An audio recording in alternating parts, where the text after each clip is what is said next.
You've got these K through 12 classes in a lot of different schools. Roughly how many schools, or like what percentage across the U.S. are we seeing? Are they only in like major cities, or are they all over, like Iowa? I'm not sure. We're not sure yet. We have seen some major cities that have been very comfortable and pretty out and open with their links with Chinese language and culture programs that are linked to the CCP. Some of them wouldn't be, I think, a surprise to you or to your audience, but other ones we're not quite sure because, again, a lot of times now they're being called something else. They're not using that. When it was Confucius Institutes, then that was the name and the brand. It was very easy to track. Now you'll have maybe the same people behind the different organizations in different locations that have completely different names. So it's called one thing in Pennsylvania and it's called another thing in Wisconsin, even if it's being operated by the same folks. So in the research you're doing at Foundation for Defensive Democracies, one of the things is you're presumably like looking into some of the details of this, right? Like trying to identify specific programs. Is there anything that's really surprised you about this when you've done your research, like a specific thing? I think the biggest thing that surprises most of us, at least on our team, is that how many people are unaware. How many people are actually unaware of the amount of foreign influence and foreign funding in the K through 12 education system. And the other part that's surprising is there are some district administrators and teachers who are unaware that the money that they're taking may be tied to something that it threatens national security or isn't completely above board and kosher. So when in this research, have you interviewed some of these administrators or teachers? We're starting to. Yeah, our program is new. Our program is a few months old, but we are starting to. We're starting to raise awareness. In order to raise awareness, we have to do really deep, important research so that the data that we're presenting is solid, and that we're not just going off of leads or gut feeling. So we're starting to do that, and as we raise awareness, there are some school districts that are like, "Wait a minute, this isn't what we signed up for. This isn't what we want to be involved in." There are others that are like, I don't know if it's quite as bad as you think, or maybe they're, kind of playing it off as being a lot more innocent and less threatening than the reality. I mean, yeah, it's a major threat to our children, but also money. Well, I mean, yeah, may not be so much money, but like, we don't have to spend that much. We get free resources, and this doesn't have to go on our budget that has to be voted on, right? Right. So this money can go into our football team instead. Yeah.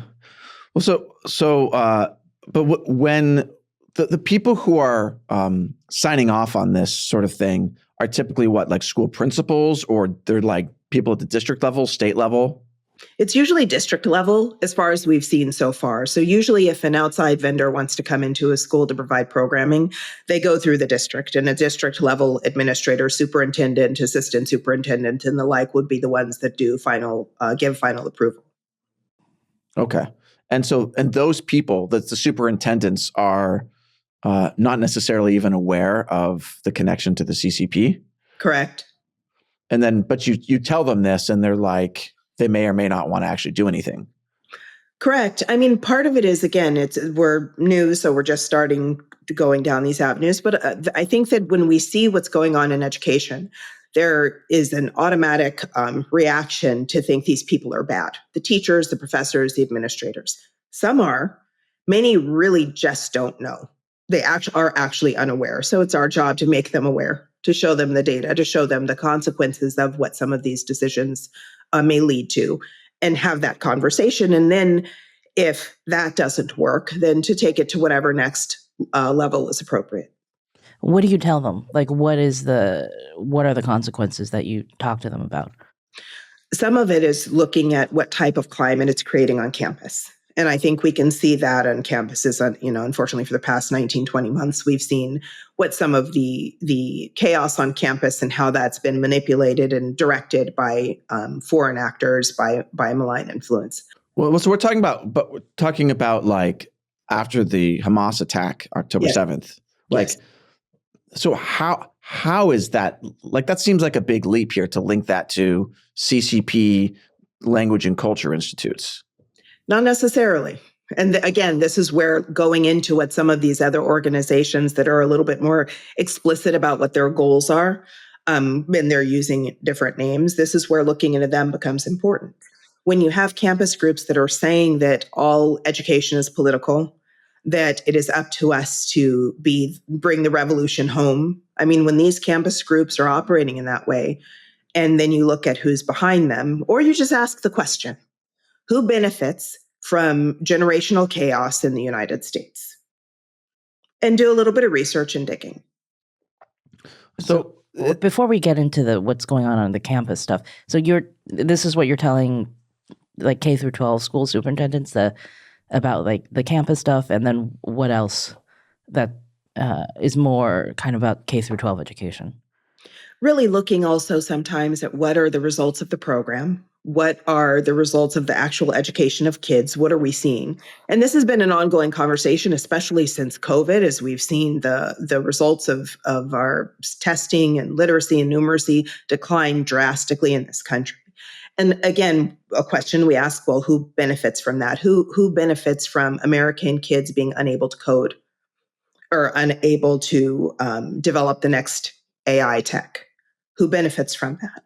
That's one of the questions, but looking at what's missing. So if this programming is coming in, so there's another requirement or another elective, or this percentage of your district's teachers is now being funneled into certain type of teacher professional development, what is it that they're not able to do then in the classroom?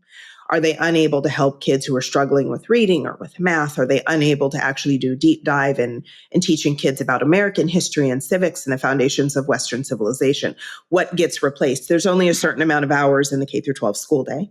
And if you're spending a certain amount of it dedicated to one particular thing, something else isn't being taught. And that was just one clip from our hour-long interview with Brandy Shufutinsky. We're going to have a lot more on our website, ChinaUncensored.tv, where you can get full episodes of the podcast. Also, you have an app that you can watch things on. You get live streams, a community chat with us, and a ton of other cool stuff. So check out the full version of this podcast and a lot of other stuff on ChinaUncensored.tv.